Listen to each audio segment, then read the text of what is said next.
Based on some of the assumptions that you used in getting to this decision on rates of returns, depreciation and coal prices in particular, because those are quite big ticket items, how different were your assumptions or your determination from what Eskom applied for? Also, could you give us some idea of what savings demands you're going to be putting on Eskom? They put a 30 billion saving indication in their application. Others said they could take it up to 100 billion. What did you decide that Eskom should be saving over the 5-year period? And then there was a lot of concern about the fact that municipal tariffs don't seem to decouple from the Eskom wholesale tariff when it comes to the July increases. Have you made any stipulations in this around municipal tariff alignment? If you look at the returns that Eskom had asked for, they had asked for returns of around, I think the last year was 7.9%. What we have done is we have limited those returns. Our average is around 3% over the years, and the last year the return or weighted average cost of capital that we're using is around 4.9%. So that's the first part of the saving.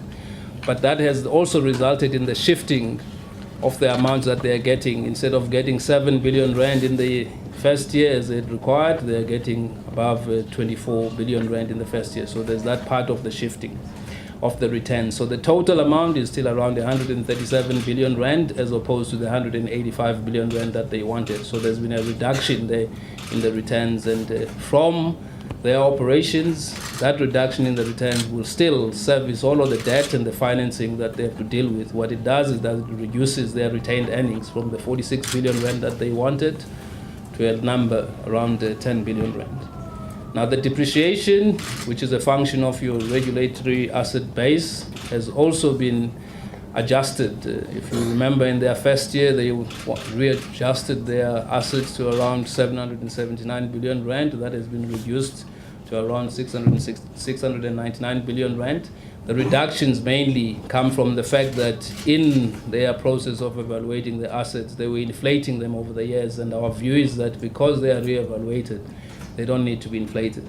So your depreciation that comes from there is still the same 4% depreciation, but it reduces their depreciation of 184 that they wanted to about 139 billion rand.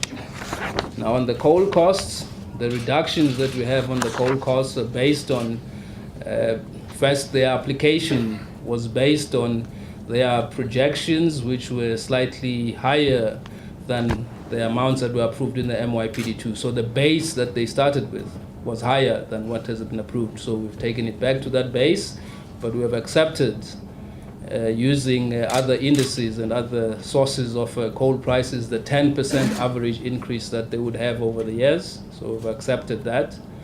And the rest of the areas in your primary energy costs, we have also adjusted them with the appropriate and applicable indices. The other major adjustment is around what is called the band rate, that they had used a figure of 0.58 in the application, which is now higher than the 0.57 that was used in the MYPD2. We have also reduced that to 0.56, as that's the appropriate band rate with the appropriate efficiencies if those stations are operated properly. On IDM, things like solar water heaters and heat pumps that are already funded by National Treasury in a special fund, we have removed from this. Power buybacks, which are on the demand market participation, we've also removed them from the application or from the revenue that we've allowed.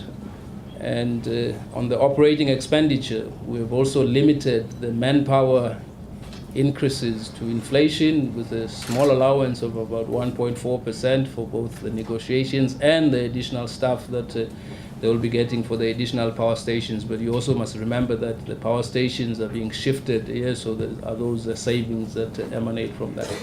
And in a nutshell, that's what reduces their total revenue of 1.087 trillion to about 906 billion rand. Now on the savings demand, these are savings demand that they committed themselves, and they provided us with a list.